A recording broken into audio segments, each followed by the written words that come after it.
5-man final slash. Maybe that's the idea. At what, at 19? Can you even confirm 18, 19 minutes? Okay, if they took instead of Granger, Farsha, I understand, they are a lot big. So you get composition, Tsunami Slam, Final Slash, Airstrike, everything, like you're burning out your opponents. But with the Granger, it's more a bulk setup and you want longer fights. I'm seeing a pattern here coming in from Team Liquid as well as Onic, where if it ain't broke, why fix it?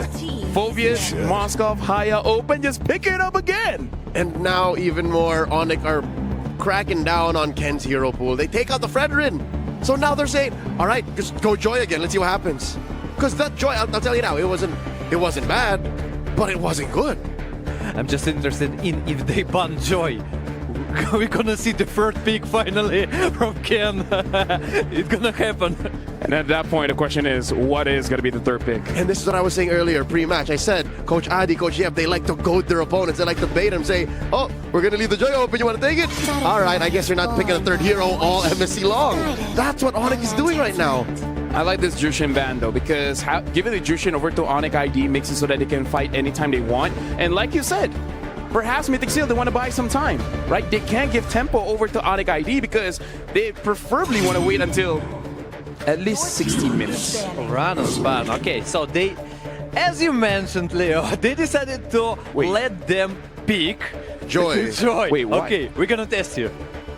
Are they worried about a Uranus jungle? Yes. Yeah. Right? Okay. Because again, buy time if that's the case, but I don't know. Onic have cornered Mythic Seal into this drafting corner. Coach Lindaddy, what could be going on in his mind? It's unfortunate. It's one of the situations where you're like, yay, we got Joy, but at the same time, you kind of have to feel like maybe that's what your opponent wants. Maybe your opponent just like, oh yeah, you got your draft. Oh no, we made a mistake. Wink, wink. Anyways, I don't think they expect like that tricky.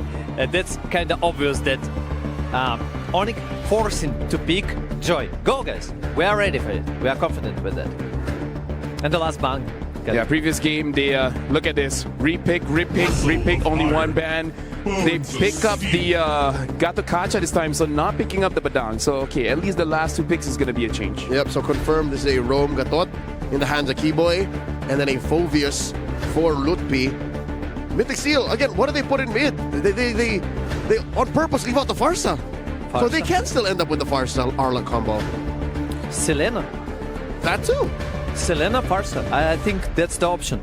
Selena, if you go with the Kalea, so the combination when you just exchange your skills to purify, and okay, It's a debut pick. We've seen this in FWI, was it? But yeah, Alice in the jungle. Talk about a third pick in the jungle for Ken.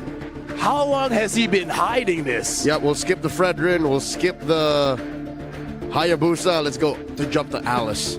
Just another pocket pick, okay, guys? And Kimi, you know, in this situation, I'm okay with Kimi. I mean, when you also got additional damage dealer in jungle and also the sustainability of the, you know, I trust him.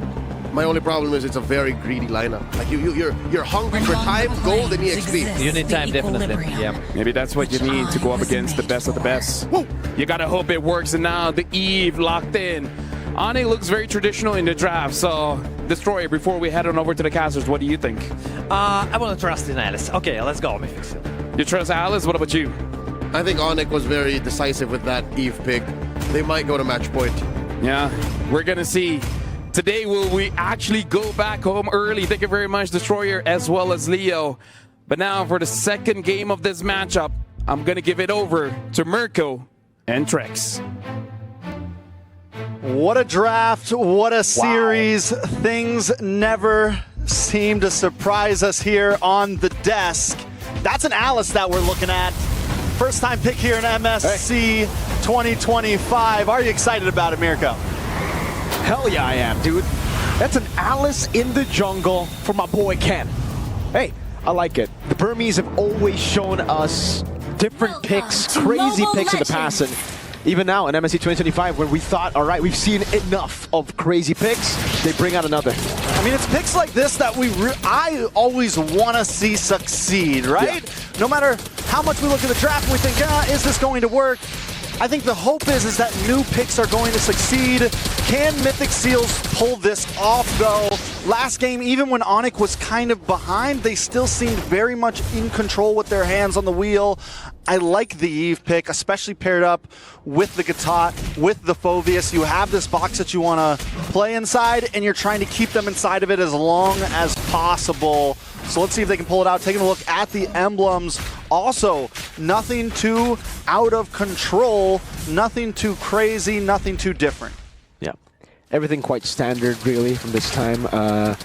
Except the Alice pick. That's the only thing that is out of the ordinary here. We actually got to see this at MWI 2025. I believe it was Ramisi who picked up the Alice in the jungle without the help of Angela. So we got a glimpse of what this pick could be. And in that game, she was a monster.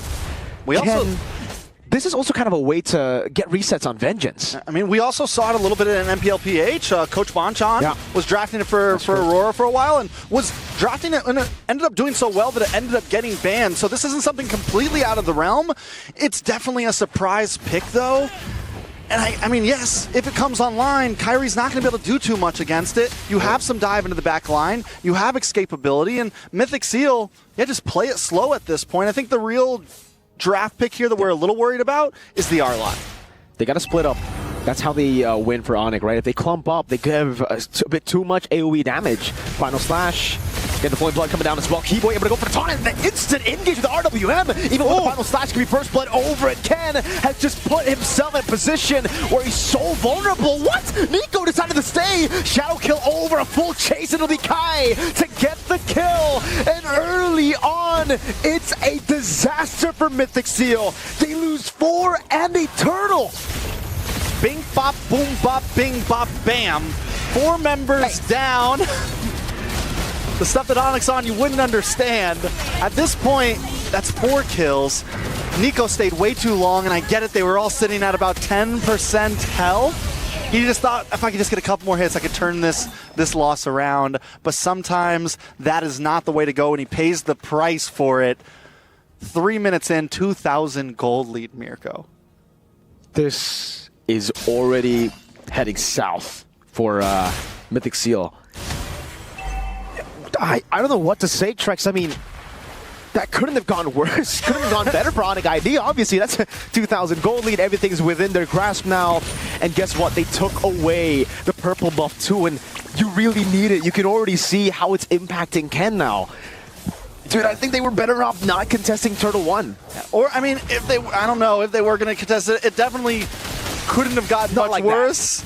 That. Yeah, there shouldn't have been an abort button at some point, and Nico did not hear the call or did not click the button. It went from being bad to really, really, really bad, and it's continuing to scale more into Onic ID's favor. Ken taking a death that early on too hurts so bad. Losing a purple buff, losing any gold at this point is a problem. Loopy going to be able to bully this EXP lane. We already knew that was going to kind of happen, so it just puts Mythic Seal at even more of a disadvantage. Uh-oh, Final Slash used up by Kun, but Lippy's done the job, done the deed. He's already cleared up the wave now, and they're looking to go for this purple buff. And I think, he's getting it. Ken gets it without the retribution. Take the risk. For me, I think it's scarier for Alice to lose purple buff early than to die. So the fact that he got both, a death and purple buff stolen, was tough. Again, they go for the taunt, and they just get locked down. They shouldn't be engaging on Keyboy, just tanking it up. The Final Slash comes down. Keyboy with AOG. Look, Infernal Pursuit to everyone. Oh, this is a dream come true for Lutpi. This is what you call walking into a wall over and over again, expecting some different results. Sans, and we're seeing why the Eve pick was so crucial. The moment that Ken comes in, Sans drops the RWM, it pretty much negates any bit of healing that Ken is going to get, and they're just able to have free realm. I mean, Mythic Seal is essentially doing exactly what Onic ID wants them to. Now it's 2 turtles down, almost a 5k gold lead. Mythic Seal's got to back off. They got to slow down. Do not contest the next turtle. But then what do? You don't contest next turtle, what do? Final Slash coming down, Severo going to be caught in the tough spot, but he has Keyboy right there, and Sans, no flicker, but they don't decide to capitalize. So again, if they do decide to not contest Turtle 3, has Onic gotten enough of a lead to say, sure, we don't need fights anymore, we can just siege, we can play the macro game, there's a reason we went Moskov. I guess Zippy gets a turret and a trade. Keyboy looking for the flank again. Oh, he's holding it down. It's gonna be caught again. It's taunt over. The quad channel lands Nico. Able to flicker out the safety. Keyboy with the AOG back again, but Ken has no way. Oh my lord, the SOD. I thought that landed on Nico. Ken has no way to contest for this, right? He goes in, he's dead here. He's risking it. Okay, he gets it. He actually gets it. Gets his purple. Kyrie did not have Retri up, which is huge. It's something. I mean, we're at this point, we're just counting purples. That's even a win for Mythic Seals at this point. I have to say as well, Zippy hasn't taken a death, which is important, right? Your gold laner, someone that's going to deal some big damage, has not gone down yet, has been able to farm at least a little bit. I do think there is possibilities for Mythic Seal, even if they don't contest this next turtle. But a lot of it comes down to how Ken approaches these fights. He cannot just come in head on and be extremely telegraphed about his entrance because, like I said, Sans is just waiting to drop it.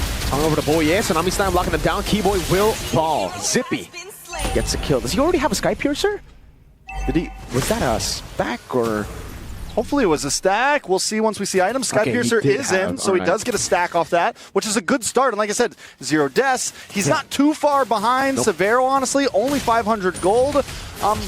Mythic Seal could definitely find a power spike here. Yeah, this could be where it all changes. Lippy in the back again. Boye jumps in, zoning him. That's going to be isolation. A free kill over. Quad Shadow as well. Kai able to find it, but the RWM is a bit short. SOD won't be able to steal it, and Mythic Seal somehow find themselves on the right track. So was that the answer to how they need to approach the fights right here? Boye, if he can zone... Whoa. Good point, bud. All good. If he can zone back Sans enough to where the real manipulation doesn't come down on top of Ken, then they're kind of in the clear to take these fights. They're also finding some more pickoffs. Boye able to get some of these Tsunami Slams in. Mythic Seal trying to fight a comeback here. They have to make it really messy in the team fights, right? That's what the Arlet and Alice wants to do. As long as they don't play within the box of the Eve, I think it'll be very good for them. Yes, Kai and Lutpi kind of does the same towards the backline of Mythic Seal, but that's the gamble you need to take at this point. There's no safety anymore. Maybe if they didn't contest Turtle 1 and 2, we would be seeing more of a, sure, let's play the normal route, let's play to just get space for Zippy and Nico. But at this point, Sans and Severo, if you let them hit for free, it might just sting a bit too much. Yeah, you got to use your shield, put it off to the side real fast to keep the other swords at bay so that you can fight forward. They do lose that orange buff there. Hey. Good people in front pursuit. That's going to be Kai caught as well, but he still is able to escape, and the RWM locks Ken down. That's an AOG! Ooh. Sans picking up the killing spree, and Mythic Seal are sent running for the hills. Keyboy just doesn't miss. Game after game, the OGs have come in so clean. Now they're going to try to defend this mid, but I don't think they're going to be able to do it. Zippy there, but here comes Keyboy. There's a flicker. Will be able to use it. Final slash being Keyboy back under turret. The quad shadow gets locked down, but he still pops in a shadow kill, and he goes for more. Has the quad shadow in the back. A free assassination to Kai, and he's back to safety. Zippy needs about 1, maybe 2 more kills, really get the stacks up. Yeah. And some of Kyrie won't be able to be that low. You know, we're seeing some of the members of Onic ID get low, but then pull things off. If Zippy can get another couple stacks in, there's opportunity there. But the problem is literally the only 2 kills that Mythic Seal have gone to Zippy. Is there a time that the spike finally happens for Ken? I don't know, not as long as World Manipulation is up. The poke is there for Onic. They have the side control with Moskov. They have a crazy 304 Hayabusa. As Keyboy would put it, the way I cast Kyrie Hayabusa games would be, oh my god, Kyrie Hayabusa! That's a Purify for Sans. Already used up, so that's some info. They can actually go for him now. Boye definitely has his eyes set on Sans, but Onic are positioning in a way where they know He's going to be the main target. They walk away. Ludwig, great spacing. Gets in front of Pursuit now with a ton over. Might be an all-in over to the back now. It's going to be the Flowing Blood. Ken got alone. He actually jumps in the back of the vengeance. Prox comes in too. A good shutdown for Ken, but Severo joins in the fight with the SOD, and Zippy loses his stacks now. Ken with the Flowing Blood follow through. Kai with the shadow kill. It's a double for Kai. Oh my god. Kairi Hayabusa. There is no escape from Kyrie right now. There is no escape from Onic ID. Taking a look at the replay, Ken, I mean, it looks like they find a moment. He's able to get to the back line. He's able to get the stun. In comes Kun as well, but just not enough. And as Ken's trying to get away, keep our eyes on Kyrie here. He's locked on. The shadows have been dropped and all the way across the map with the shadow kill. Disgusting. Oh man. Ken ended up actually bringing the boy, the kid, to the rest of the team. You hate to see it, no wonder. I was like, how did the shadow kill? Oh, so he waited. He waited on the quad shadow, held his ground, knows Ken was going to try the Flowing Blood, and unfortunately, he Flowing Blooded into everyone else, giving Kai a free shadow kill to just wipe these squishies. I guess we see a win of nature there, so Zippy will be able to tank up a few of those shots, but if Sans is online, I don't know, you know, you pop in with a nature, you're still going to have to deal with an RWM. Technically Keyboy too, he does magic damage. I mean, I don't know, man. 7-0-4 Kyrie is scary right now, and that's not. We're not even adding Severo into the equation. They're winning some of these fights without Severo. When Severo does get involved, it completely turns things around. Conceal play though from Onic ID. Fraction Pulse, actually forcing out the Purify out of Sans, so they still have to respect this. Like Mythic Seal, despite the 10,000 gold deficit, are dealing ridiculous amounts of damage. I think a lot of it has to do with a lot of those kills are onto Boye, a lot of those kills are onto Ken, are onto the tanky front lines, whereas Zippy and Nico are still kind of hanging on. That's going to be a dive to the back. RWM locking them down with the AOG as well. Now the final slash too, but Keyboy is just too darn tanky. They're going to brute force their way? That was an interesting move by Onic. I thought maybe they would have cracked the base turret open, just brute forcing it, but no. Keyboy gets punished. Not a lot lost for Onic, just a roamer, and they have to go back. I'm surprised there wasn't enough damage there from Kyrie even jumping in and the rest of the team along with Keyboy. Nobody goes down on the side of Mythic Seal in that defense, which in my eyes is a pretty big win. Being able to take out Keyboy, at this point a trade would be a win, but they're able to get a kill for nothing and regain map control, lord up in 60 seconds. But like you said, it's still a 10,000 gold lead. Taking a look at the gold distribution between both gold laners. Severo definitely leading across the charts. They're forced to farm it together. I guess we get to see the replay of this, and again, it's the RWM just being a bit off. Had that hit, had that been like correctly placed, it actually could have been a free base turret. Kyrie also backed off. He decided not to fully commit with the shadow kill. He jumps in for a second, throws out the shuriken, comes back, and is like, no, let's just back off. Let's play it safe. Let's play it easy. They've been on the back of one straight push, you know, against the OPH, so at least we see them learning from that moment. It's an all-in. Oh! Wow, the Dark Wave actually landed on Nico across the wall there. So yeah, Mythic Seal just with the Traction Pulse, reading out the map. Again, their damage is pretty good. Like, for being 10,000 gold behind, they don't look like they're 10,000 gold behind. It's funny how that works, right? I really attribute that, you know, they have the double marksman, right? You have Nico, you have Zippy, both able to chunk down. Granger in general, as we said before, he was never too far behind against Severo. 3-1-1. I want to say he lost some of those stacks after the third kill. Maybe he got the death after second kill. Can't remember exactly, but still lord up. Does the Mythic Seal even want to try to contest this? They are making a way around the map. When you have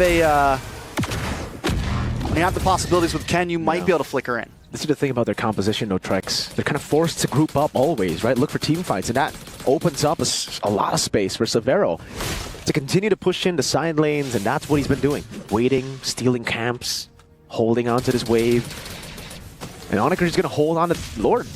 It becomes a game of macro now, and Mythic Seal are forced to respond. Keyboy try to go for a cheeky little engage. Oh, my damage, Sons! Taking half of Nico's HP bar, stealing away the green camp. 200. Lord's too low. It's an all-in to the back. Tsunami slime over to the RWM is a bit too far away, but still get the job done. A final slash to the back. Like Kai lands into the back. Now 5 finds a shadow kill, and it will be Ken Fallen. It's a full team wipe as Ken falls last. It's Salvero with a triple, Onic with everything. And with about 30 seconds on the clock for each member of Mythic Seal, Onic ID should be able to wrap this up and take us to match point. It's GG. Mythic Seal tried their best. They pulled out a pocket pick, but Onyx got